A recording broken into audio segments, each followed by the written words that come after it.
My name is Lon Allen, and I'm on the board of directors of KCAT Channel 15, which is our community television station here in Monte Sereno.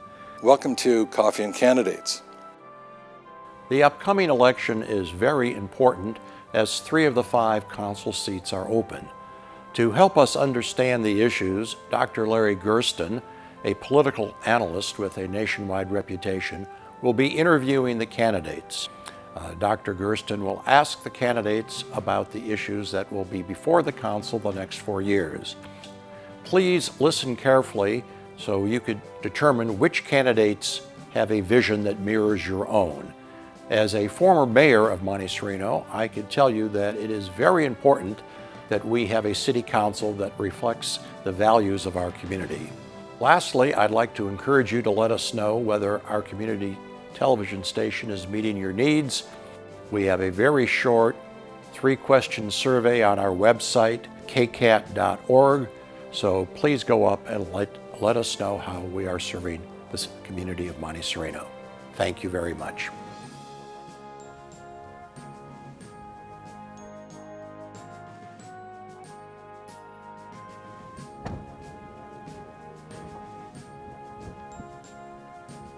Hey there, I'm hosting Coffee and the Candidates this morning at the KCAT studios. Want to see what it's all about? Come on in.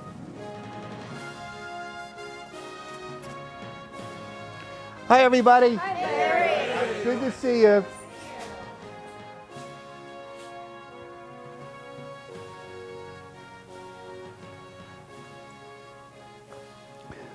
I love my coffee.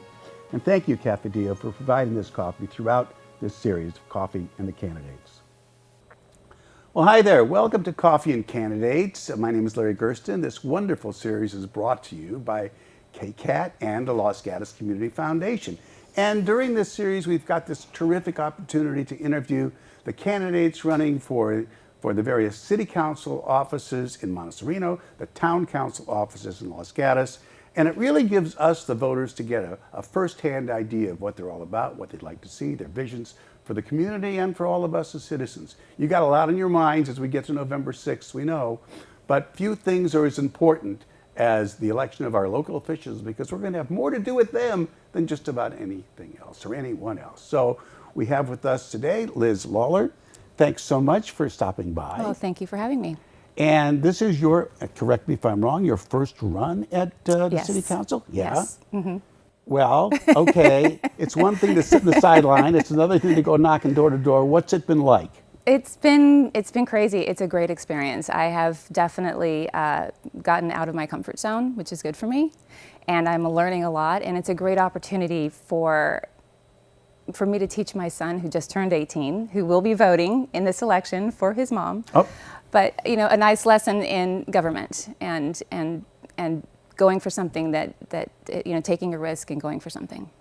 And have you learned anything? You've done a lot of retailing, I guess, retail campaigning, knocking door to door, that kind of stuff? I do. I talk to people in the neighborhood every day. I have 2 yellow labs, and I wear this T-shirt. Uh-huh. And I walk them all over the neighborhood every day since we've moved here 5 years ago. And I talk to people on the street all the time, and it's a great way to get to know everyone. Have they taught you anything about what you might be thinking about as a candidate that you didn't think about previously? I've learned a lot about the community, the things that concern people. And for me personally, a lot of it had to do with pedestrian safety and our children in our neighborhood and speeding cars and the condition of our streets. And talking to more residents, there were things about the multifamily housing issue and the concerns to keep our city's rural character. And so these things are all very important to maintain our character. Character.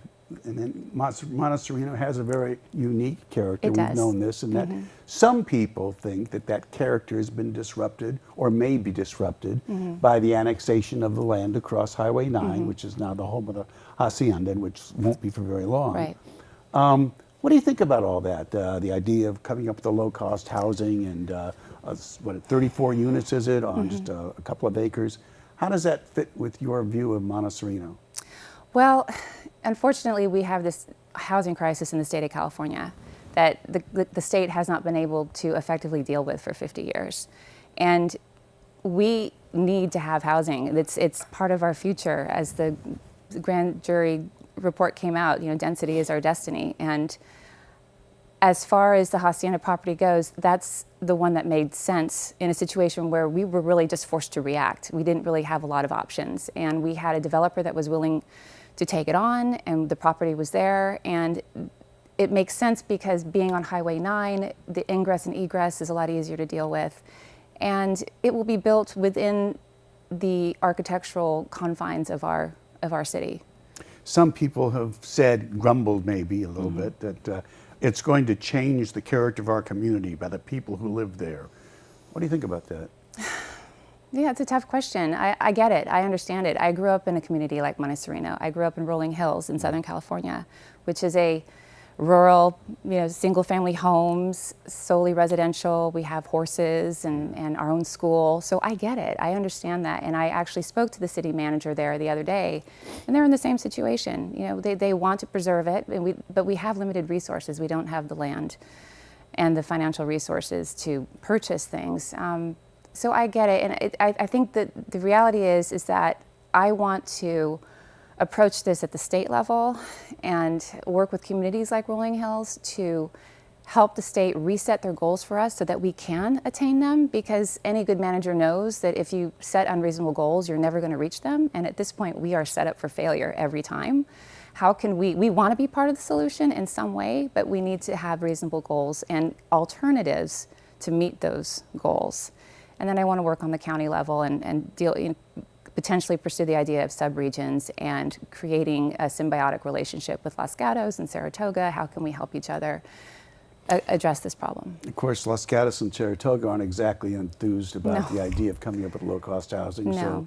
So, is that sort of like going to the wrong towns? I mean, given their concerns, their attitudes towards community and whatnot, are there other alternatives like going, into the hills and Scotts Valley or maybe places like Sunnyvale? Can you reach that far? Things like that? Well, I definitely want to look into that, because I think the idea of creating subregions is great, but limiting us to them being contiguous doesn't really solve the problem. So how can we spread the burden of building this much needed housing in a way that works for all of us? And you mentioned traffic. Boy, that's a bad word for so many of us, right? I grew up in LA, so I know traffic. As did I. I've had a blood transfusion. I'm no more LA. Right. So, but seriously, do you think when you look at streets, major streets that go through Monte Sereno, obviously Highway 9 is one part of it, maybe Dave's and other streets that get close to it. Do you see the need for slower traffic, stop signs, signals, something to slow traffic down, or what would you want to do about that? I do. Well, particularly around Dave's. Monte Sereno has created the Better Streets Commission, which I serve on, and they are dealing with pavement improvement and pedestrian safety, and so they're working with the school to create better safety measures for children getting to school. There are definitely streets in our neighborhood that are used as cut-throughs, mine in particular, and we just had it repaved, and so people now go even faster because it's easier to go faster. And I would like to see speed humps strategically placed in certain places where they could really benefit pedestrians. I think, so there are definitely, I can identify several streets where that might be the case, and potentially install more stop signs or speed bumps, or what are they, the bumps that you go over that make noise. And I also am concerned about Winchester. I think, we've got the bus stop there at Vineland, and we don't have a crosswalk. Yeah. And I think I've seen so many people cross that street, running across it, and it's like a 4-lane highway. So Yes, I'd like to see some sort of solution to that. That seems to be easy. Get right? some white paint and, Right.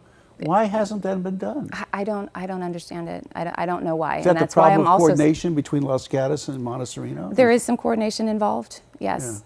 So, and that's something that I'm trying to address on the Better Streets Commission. Maybe a volunteer day where everybody gets Yes. white paintbrushes or something like that. Absolutely, absolutely. And I'd love to see it either have sort of like either a sound associated with it or lights associated with it.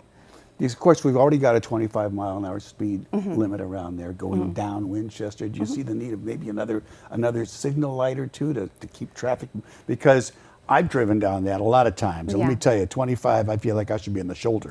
Do we need maybe another street light or two to break it up even more? That long stretch of traffic moving along? Yeah, that's a good question. I'd have to look into that. I would be concerned about the effect that signal might have on traffic for beach traffic.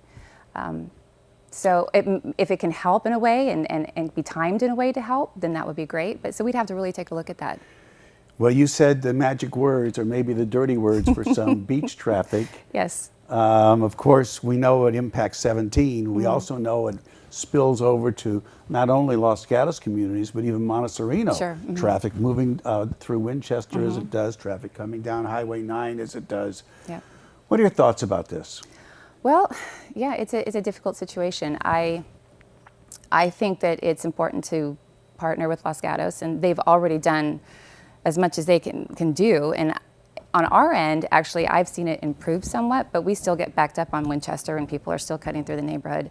I think it would be important to partner with Los Gatos and the CHP and our police department and have physical officers directing traffic on those particular days during the summer where traffic is heaviest, in the morning on Saturdays when people are trying to get to the beach, as well as working with the timing of signals to improve the flow of traffic onto 17 so people aren't deciding to go up Winchester instead of making a left on Lark. The idea of blocking off entrances and exits not working for you? You mean the one at the end of town? Yeah. I think that's, well, again, that's a Los Gatos issue. I know that a lot of But it's storekeepers. also a Monte Sereno issue. Yeah, Right. yeah. So, I'd have to look at that. I know for now it seems that it's improved traffic on our end, but I'm not so sure how business owners are happy about it. But again, I think it's over time. If we have officers on the ground directing traffic, ultimately, I think the traffic apps might pick up on that and on those particular days. Some people talked about widening Highway 17 at least down to Highway 9 because it causes that third lane and fourth lane for a moment when you get off at Lark. Sure. And And then it comes just goes back down to 2. Yeah, it's Right. 3 for a while, then down to 2, and then do you think that's a possibility of adding that extra 2,000, 3,000 feet and widening it? I think it would make a difference, but it's really up to the community if they want to widen it, right? I mean, we have to have people get on board with that. But I think it's definitely something that should be looked at. I mean, do you see this strictly as a Los Gatos issue, or I mean, it seems No, to me no. that it's also a Monte Sereno It's Monte issue very Sereno as much. well, and but 17 is running through Los Gatos. Right. It's definitely, it affects all of us. Right. And so I would The definitely, overflow. yeah, I think that's something that should definitely be pursued, and at the state level. So here you are running for office. You talked about, your involvement in the community, concern about the streets, particularly for kids. A lot of kids around Yeah. these neighborhoods, and we've both seen cars go way too fast all times of the day and night. Would that be one of your major concerns as you're running for this office? Is that one of your key priorities, to slow down traffic on the streets? If so, what others do you have along the way? This is your chance. Well, Elect me because. Let me because yes, well, that's how I originally got involved. I was concerned with pedestrian safety, and that's why I took the opportunity to join the Better Streets Commission. When the opportunity arose to run for city council, it was a great chance for me to get involved and do even more for my community. And I know the multifamily housing issue is a big issue, and I love our city. I grew up, like I said, I grew up in a city like it. I get it. I really think it's important that we put in place long-term sustainable solutions to our problems that will benefit our neighborhood for years to come and for our children. And we need to start thinking about that now. We have an opportunity now to do something right for our community that will last a long time. And I love to quote Warren Buffett. He said, "Someone is sitting in the shade today because someone planted a tree a long time ago." That's on your campaign And that literature, is it not? that is exactly what I would like to do for Monte Sereno. So what you're thinking about is not just Monte Sereno today, but Monte Sereno 10, 20, 30 Absolutely, years from now. absolutely.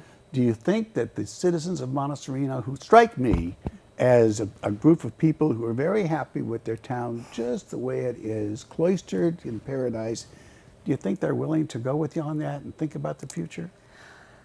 I think so. I think when you talk about our children and our grandchildren and the future, I mean, it's important that we enhance our neighborhood as much as we can, because the future is going to happen whether we like it or not. And we need to take ownership of it and create our future for ourselves.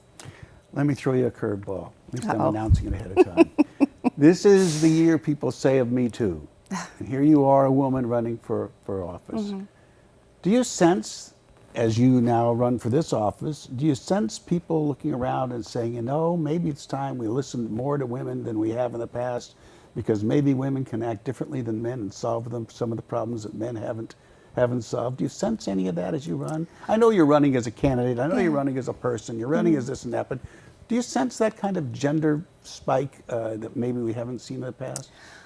Perhaps. I think it's more comes from being empowered as a woman. Yeah, yeah. And do you see that ability is, that it's easier to do that now in 2018 than it might have been 20 or 30 years ago? Oh, absolutely. Yeah. Absolutely. And you think that's why more women are getting involved? They see the potential? I do. Yeah. Yeah. We're not afraid. Not afraid. Yeah, I don't think you are. And I don't think the people looking at you are afraid either. They know you're someone who's going to do something. Well, that's just great. Anything you want to add before we go? This is your shot. Well, if you're out walking the streets and I'm out there and you see me wearing my T-shirt, come Two beautiful labs, and my 2 yellow labs, please stop me and talk to me. I would love to hear about what's important to you. Liz, thanks so much. Thank you Good so luck on much. the trail, as they say. Thank you. That's another version today, if you will, with Coffee and the Candidates. We hope to see you soon. For the record, KCAT TV reached out to all the candidates running for Los Gatos Town Council and Monte Sereno City Council. Candidates Steve Leonardis and Ben McLean did not respond to our invitation.